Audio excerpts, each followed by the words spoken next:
Good morning, calculus students.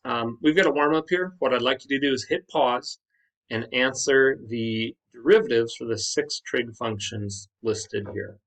Okay, so hit pause. All right, so let's go over it quick.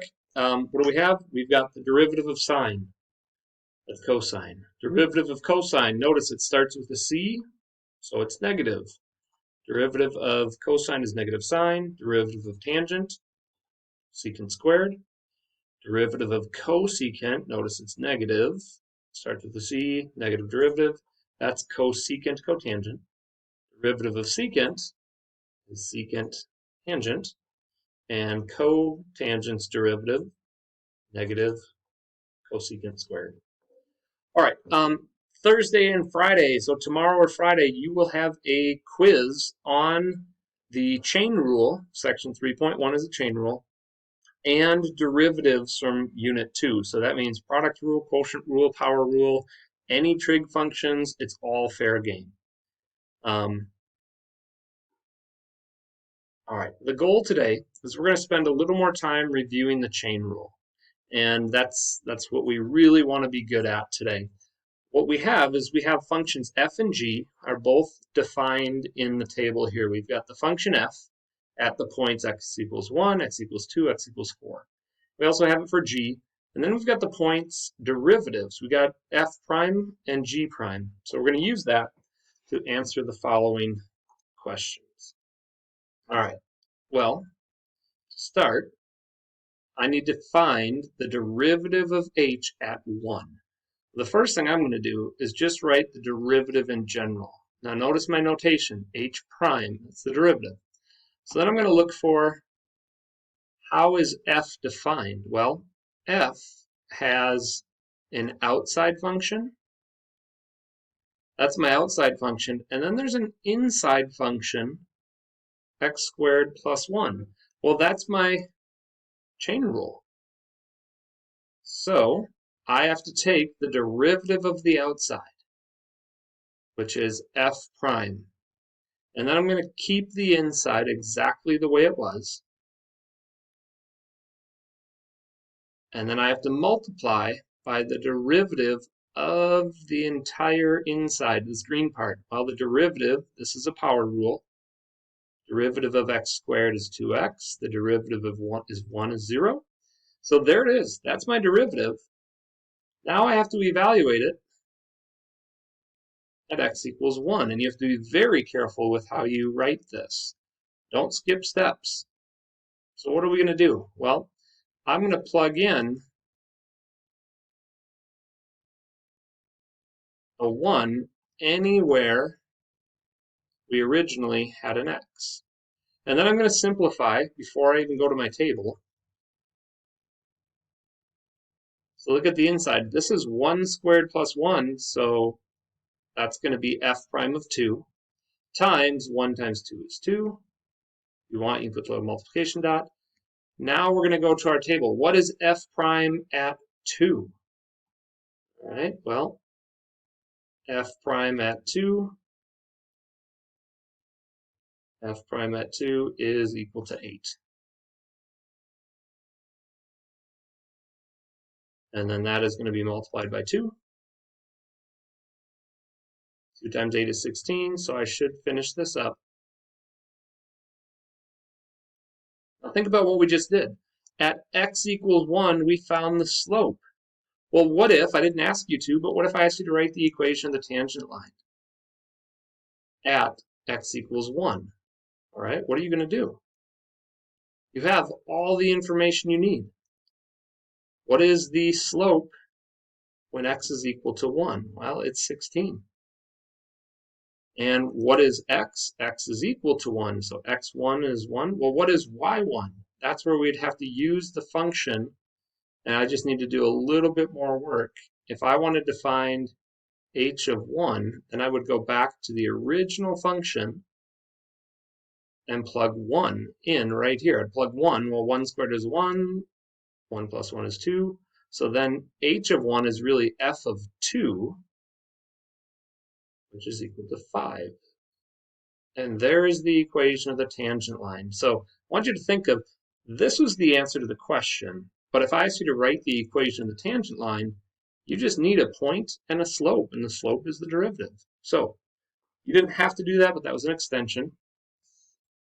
All right, let's take that same table, and now let's find p of x is a interesting function, and we got to find the derivative of p at 1. So what I'm going to do is figure out, well, what's the outside function? I've got g is my outermost function.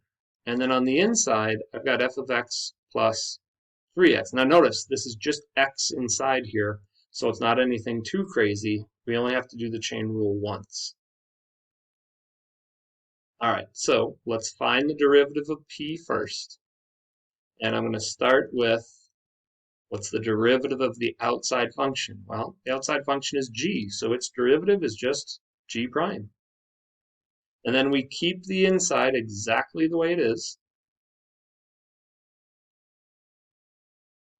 And then I'm going to multiply by the derivative of the green, the inner part. Well, that's just essentially it's the power rule. What's the derivative of f? That's f prime. Plus, what's the derivative of 3x? That's just 3. Now notice my grouping symbols. You don't put those in there, it's technically wrong because this is multiplying the entire function together. So now I'm going to actually evaluate this when x is equal to 1. I'm going to plug in 1 everywhere. I'll do that in red here. But everywhere there's an x, I'm just going to plug in a 1, a 1, and a 1. And then we have to simplify very carefully using correct order of operations. So notice this part right here. This says f of 1. All right, well, what is f of 1? F of 1 is equal to 1. So this becomes 1 plus 3. And yeah, you could probably skip a couple steps here, but I'm just trying to break it down. And then I've got 1 plus 3, which is inside of g prime.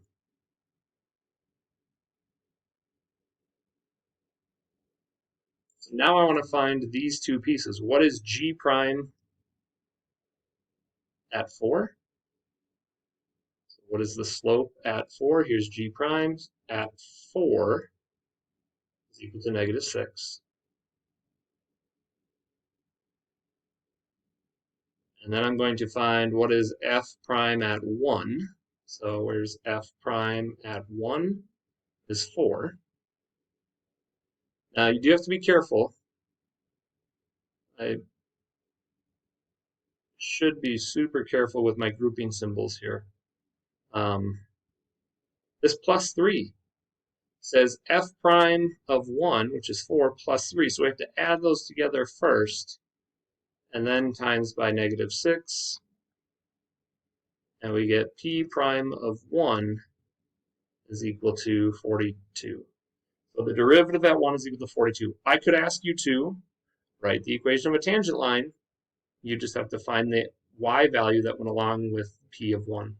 But, all right, a couple other ones. Double chain rules. This is what we hinted at in the notes from Tuesday and Monday is what's going on here. Well, we've got a couple of things that are kind of interesting. This is a very unique problem. It's got a lot going on. The first thing I'm going to do is rewrite it so it gives us a more friendly order. Now notice this 2. This is just a multiplier. So that's kind of on the outside. And then this 4. We always said if a 4 is written above the s, it can also be written on the outside.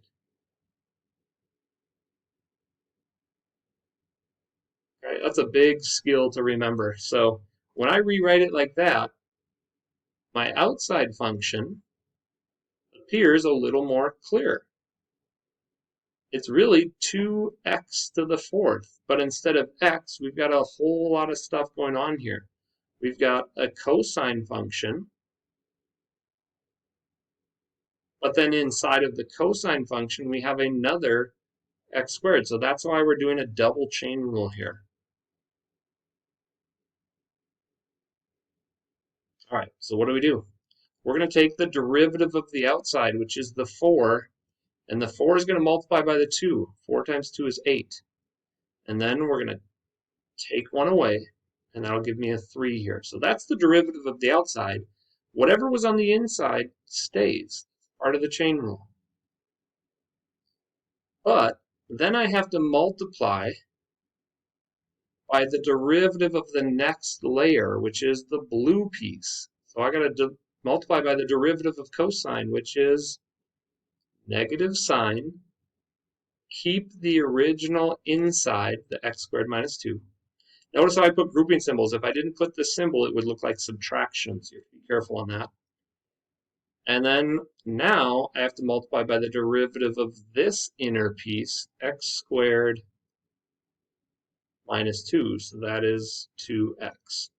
And you could try to simplify this. The only part that really simplifies nicely is the 2x, the negative, and the 8 can multiply to give me negative 16x. And then I believe they would write the sine, this is times, the sine of x squared minus 2 would come next, and then they'd put the higher exponent at the end. Cosine, now notice, I'm going to take this 3 and put it right back above the s, just so you guys are used to that notation. And then I'm going to label, what did I find? This is the derivative. Double chain rule. Okay, here's another one that kind of tricks people. What about square roots, right? We usually don't like square roots. We're going to change the view of this using algebra. So I'm going to rewrite this.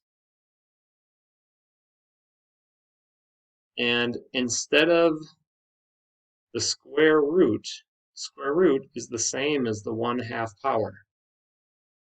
Now notice, I didn't change the meaning, so I didn't put prime. This is just a algebra manipulation.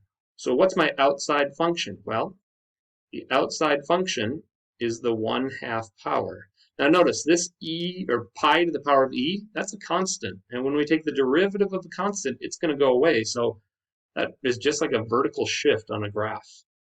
All right, and then I've got my next outside function, which is cosine.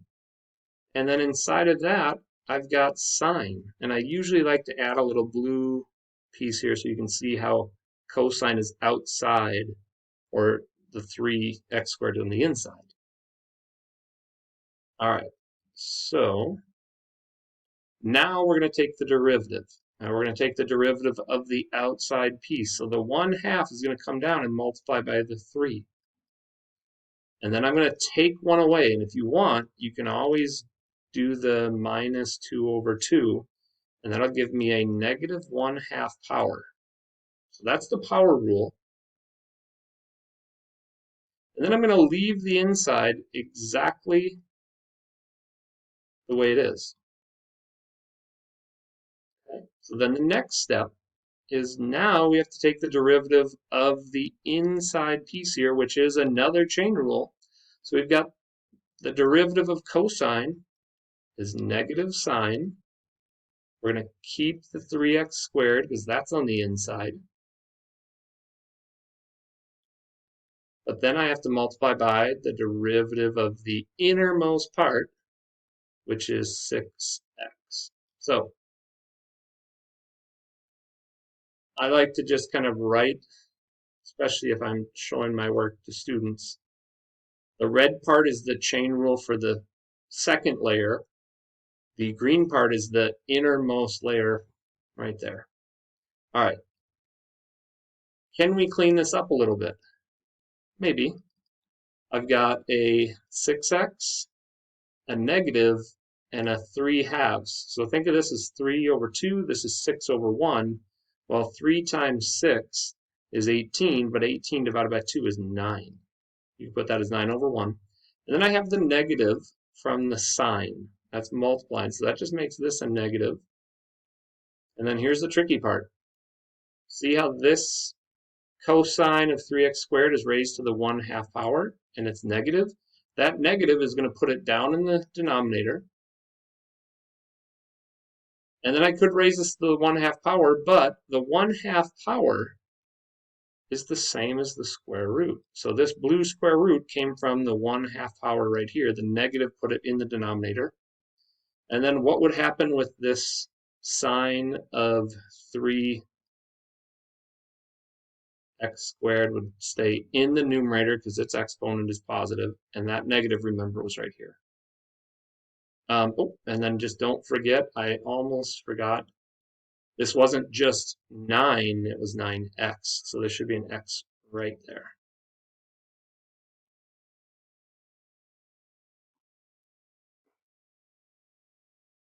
Okay,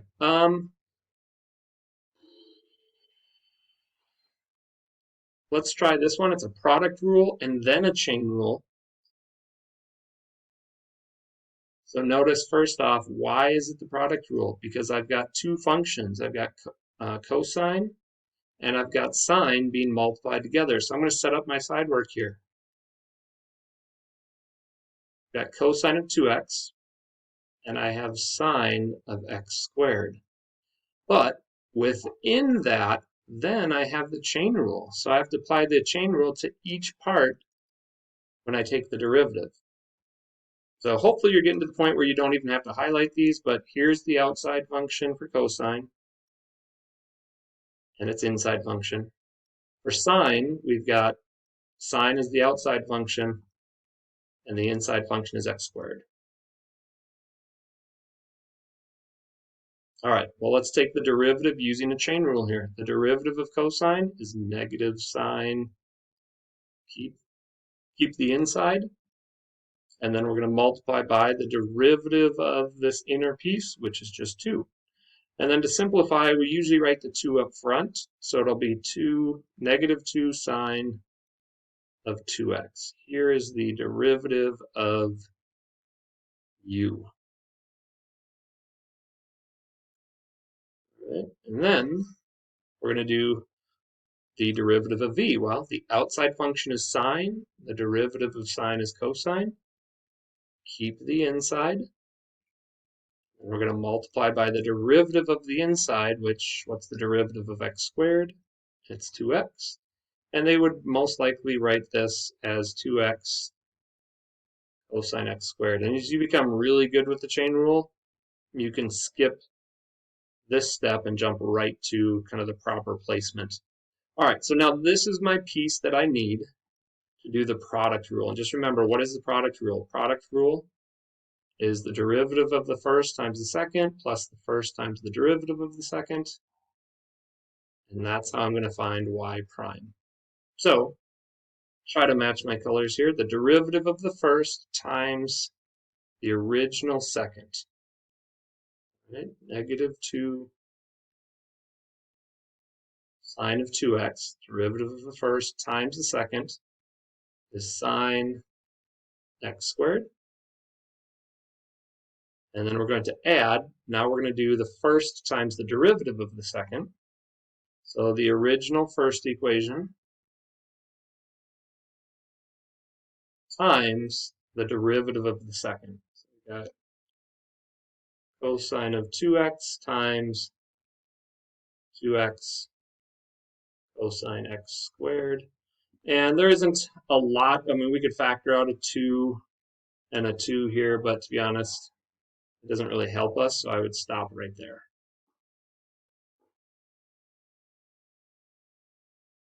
All right, last one. This was actually, we did this in our notes the other day, but what if now I have a chain rule and then a quotient rule on the inside of it?